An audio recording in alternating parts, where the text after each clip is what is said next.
Welcome to the Backyard Professor Response videos. Tonight, got a very, very, very high former CIA head official giving disclosure. And then I review another disclosure statement from the military. But before I get started, I have a parable for our disclosure issue.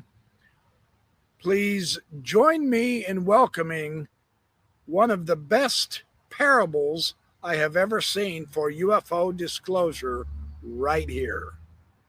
Green at 17 playing alongside Jordan Spieth. Lee Hodges, his par putt. And oh my, that's above the hole. That should fall back in. Tilted. Maybe. Tilted. I think it's going to go. It's moving a little, isn't it? Jordan's telling him to wait. I think it is moving. It's not quite the drama of Tiger Woods at 16. There it goes. There it goes. There it is. Come on. What a putt. So there you go. See, a little patience and you'll get it, right? That is one of the interesting golf putts, I've got to confess. So Jim Semivan, who is one of those who helped out the Bledsoes in their time of need, especially with Chris Jr., he's a hero to the Bledsoes, and he's a hero to us as well.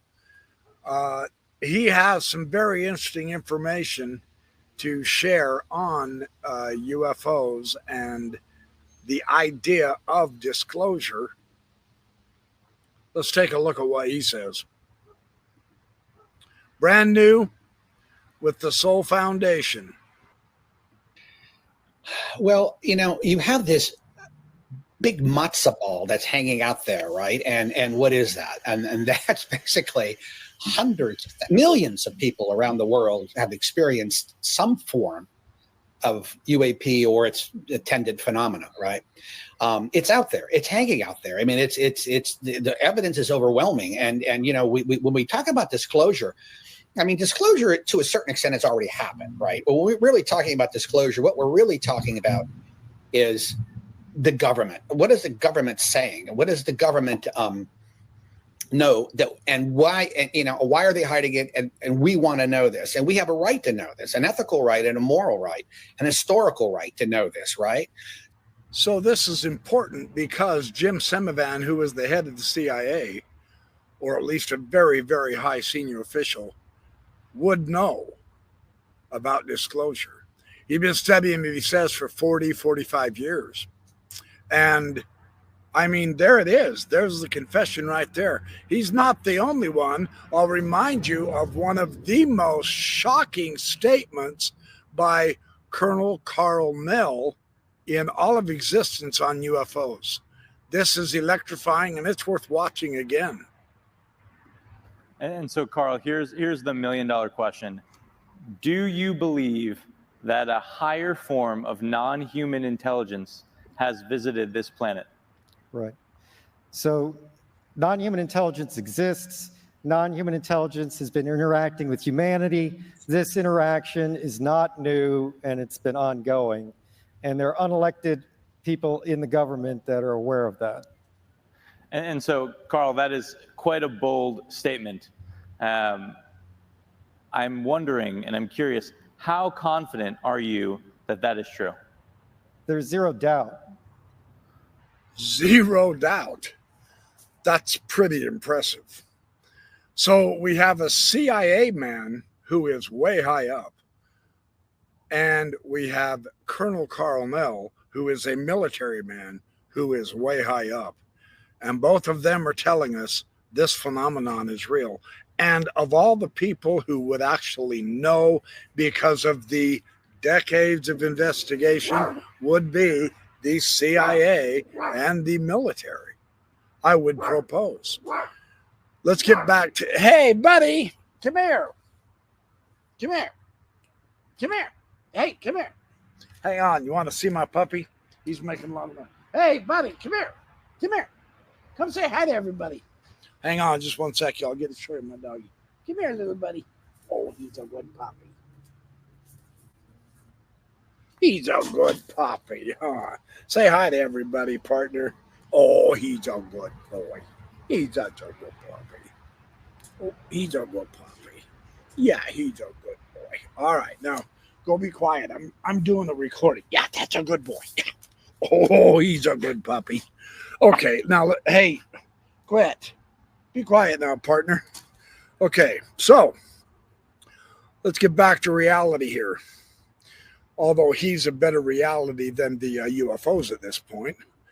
I'm grateful for him. He is such a great puppy. Never had a better. Well, I have, but he's just as good as the former one. So let's get back to Jim Semivan. Is how it presents itself, how UAP presents itself. We have to take it at face value sometimes. We just can't say it's all an illusion. We don't know. There's a physicality to a lot of this too. People have markings on their body. We see markings on the ground. We have sensor data, everything along those lines. So, and yet we don't have the explanation for it. So I guess I'm being a little discursive. I apologize, but my first and primary goal is when I deal with thinking about disclosure is I just keep thinking about 8-year-olds and 12-year-olds. How are they going to deal with this? How are they going to say to their parents? I mean, when 9/11 happened or JFK, you were too young for JFK's assassination. I remember that very, very clearly. And all these really terrible things, Pearl Harbor, right, shook the American population to its core. But yet, what did we have? I mean, we had somebody to go back to. We had a president. We had a Defense Department. We had the intelligence community to say, it's okay. Eventually, we're going to have this under control. So don't worry too much. But in this particular case, if you tell people we're being visited by entities, and we know this to be true. It is true. It's a fact. I'll just state that it's a fact. There are downcraft, NHI are real, and we don't know what they are. Those are the three principal things everybody should realize. And there it is. There it is. You want disclosure? That man will know. Let's keep going. Frankly, you don't even need the government telling you that. If you just read the material that's out there now, you would come to that same conclusion. It's really hard to not come to that conclusion if you read the material. But again, let's go back. What does this actually mean? We don't have a way to explain any of this. There's no social anthropologist out there, no physicist out there. There's no religious scholar out there, no social psychologist that's out there or clinical psychologist that is going to be able to sit down with the American public and say, don't panic. It's okay. Oh, yeah, you still have free will. Well, maybe you don't have free will. Okay. All right. That's as straightforward as you can get from the CIA and from the military. We're waiting on the government. But if you're not going to believe what Jim Semivan, the retired CIA head dog, said, and Colonel Carl Nell from the military, what makes you think you're going to believe it if the government says so? And the government has said so. Maybe not the president of the United States as such yet, but the United States government, there's plenty of information out there of them investigating this and spilling some information. So straightforward, we've had our UFO disclosure. This phenomenon is real and it is extremely interesting. It is scary. It is mysterious. And this is why we continue investigating it from as many possible angles as we all can, because this does affect our lives, and it will continue doing so in bigger and bigger ways, is my supposition. I get it, I'm speculating, but it's a fantastic subject.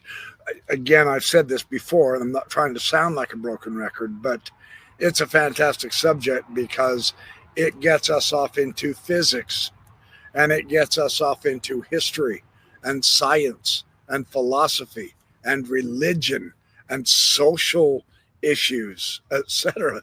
Medican. That's medical and medicine combined. Medican.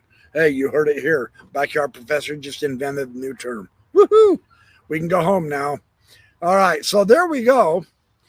Thanks for watching my Backyard Professor Responds videos. I appreciate all your support and encouragement and fun. Hit the like and subscribe. Share this with as many people as you can. Remember, talk to your Congress people.